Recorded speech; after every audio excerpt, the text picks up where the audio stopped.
Good morning, good afternoon, or good evening. Whatever time it is when you hear this message, I pray that you're poised to receive, to accept, and to respond to words of wisdom. Ashe. I was reflecting a little earlier on the story of my ancestral promise and the mission that I volunteered for in the prenatal state.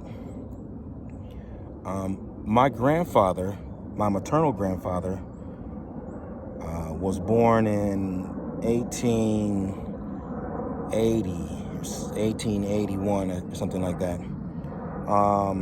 And he was, therefore, a product of the Reconstruction era. So part of the reason why I am a staunch supporter of Booker T. Washington is because my maternal grandfather attended a vocational school in Mississippi that was very much like the Hampton Institute. And so my grandfather was a true son of Ogun in that he studied metal and machines when he was there at the school. But he went on to be a blacksmith, to be a wood cutter, to be an iceman, to an overall laborer, and also as a son of Ogun, he was an accomplished herbalist. And so people would come to him with their ailments, and he would have them gather up the proper herbs, and he would wash their feet in a number 5 tub, as the story goes.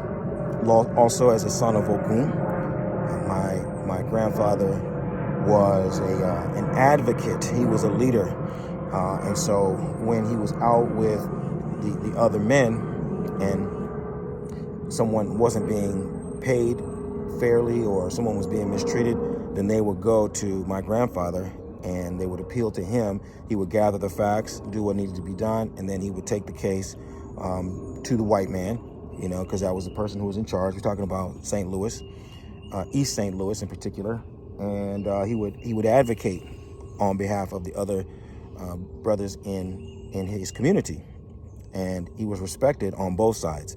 So he was known universally as Mr. Williams.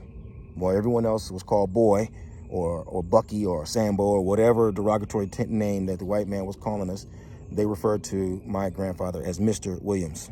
Okay, he was respected.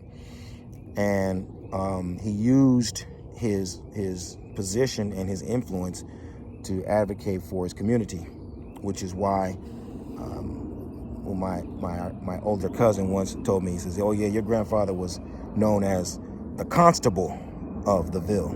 And the Ville is like Harlem in East St. Louis, But my grandfather was known as the constable, right? He was a community leader. He's an advocate. And one of the most poignant stories that I was ever told about my grandfather also gives me a look into the life of my mother.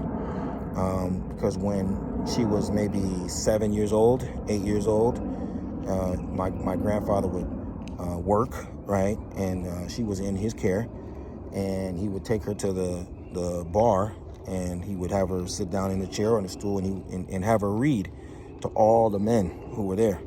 And so you got to imagine, these are all guys who were born in the late 1800s, the early 1900s, and they were illiterate, but they needed to know things. They needed to be educated on things. They needed to be abreast of current events that were going on locally and abroad. And so my mother, as a young child, would sit there and she would read the whole paper to all these men in the bar. And so this is just, I can envision it. My mother, little girl, sitting there in the bar and reading to these guys. And it gives me a glimpse into how she went on to also prepare me. So in the way my grandfather prepared her to serve, she also prepared me. I went to work with my mother many times. My mother was a nurse. And so I've been into every kind of hospital you can imagine: the psychiatric ward, the ward for the developmentally disabled, the geriatric, the nursing home, pediatrics. Then when she went on to become a professor, I was there with her in her classes. I I was brought into a life of service for my community at a very young age. And so it's all I've known. When I studied it, and then I've, gone on to work as an educator for all my entire career, right? So it's 30 plus years now that I've been working as an educator and as a community servant, right? And so all of this it gives me a lot of gratitude and thanks for the ancestral memory and how, as a practice in my family, the ancestral memory has been kept alive through activity. It's not something that, we have to recall in an abstract way. It's something that we've lived. It's something that I have lived. It's something that I know from hours and hours and hours and hours and hours of activity. And so I bring that into my life's work, which is restoring the African mind. And I know that at this stage of my career, right, I'm not new to it, right? I've been doing what I do long enough to be completely and absolutely invested in it and have total conviction in not only what I do, but how I do it. I know how I do my work, and I know why my work is successful. And I know with absolute certainty that if you follow the steps that I give to you, that I will help you to do what I'm describing and activate the ancestral memory within your own life and make it a part of your practice, irregardless of an initiation, irregardless of if you have any beads or any pots or any titles. This is what you brought with you to the world. This is your birthright, okay? So part of my work as the Alatunche Onifa, as reforming and restoring things, is bringing you into full contact, direct contact with the fact that you brought with you everything that you need, right? You need to understand that and have that kind of conviction about your destiny. It does not require beads. It does not require pots, and it does not require a title. It does not by definition. Not everybody needs all that.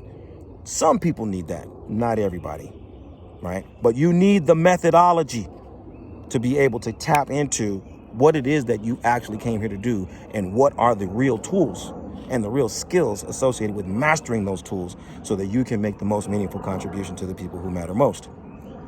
And so I know, after having dedicated decades of my life to that work, I know that as we mature and we become more seasoned in our work, we come to realize that it is about more than trappings and accoutrements. We need to be investing in our legacy. We need to be contributing to something bigger than ourselves. We need to be a part of something that is just going to enrich and enhance the lives of our community, the commonwealth of our community as a whole. Because there's only so much that an individual can do. There's only so much that one organization can do. We have to collaborate with one another if we're really going to have the effect that we know can be had. And so I think back about, for example, the iconic leaders of our community, people like Booker T. Washington, for example, I mentioned before. You have Booker T. Washington, and then you got, let's say, W.E.B. Du Bois. And so we're brought up with this false narrative and this pseudo conflict between Booker T. Washington and W.E.B. Du Bois, that somehow that they were on opposite sides of the aisle, and they were somehow, at variance with one another. And then when you mention one, then there's got to be some conflict with the other, and that's fantasy. That's fantasy. That's a story that's been cooked up and fermented and promoted by the enemy to make you believe that these people were not in collaboration with one another, that their philosophies didn't support one another, and then if you believe in one or you've practiced one way, then you got to be against the other. That's not true. That's not real. That doesn't make any kind of sense. I'm talking about men whose parents were slaves. You know what I mean? They didn't have time for all of that. So maybe they didn't see eye to eye on everything, but who does, right? But the point that I want to make to you is just that that's one of the earliest examples of a false narrative that's been passed down from one generation to the other. But as we mature, we realize no. Even if to the extent that it was true, we know that in our era, we've got to correct that narrative and the behaviors associated with it by teaching and creating bridges for us to collaborate with one another. The Booker T. Washington people and the W.E.B. Du Bois people of this generation must collaborate with one another. We have a common enemy. We have a common problem.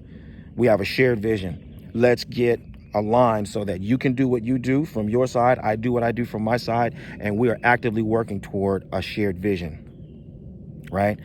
It carries over into more recent times with Malcolm X and Martin Luther King. We get this narrative and this story that if you were on the side of the nation, then you had to be against the Christians, or if you was a Christian, you had to be against the nation, and all this kind of stuff. Nonsense, foolishness, has absolutely no bearing on reality. We need both. We need to collaborate. If you come from the nation, you need to collaborate with people who are not in the nation. If you're right, and vice versa. Vice versa. If you're not in either one, I'm not a part of either one of them. But I can see that, hey, you know what? There's benefits and value on both sides. I pull freely from both.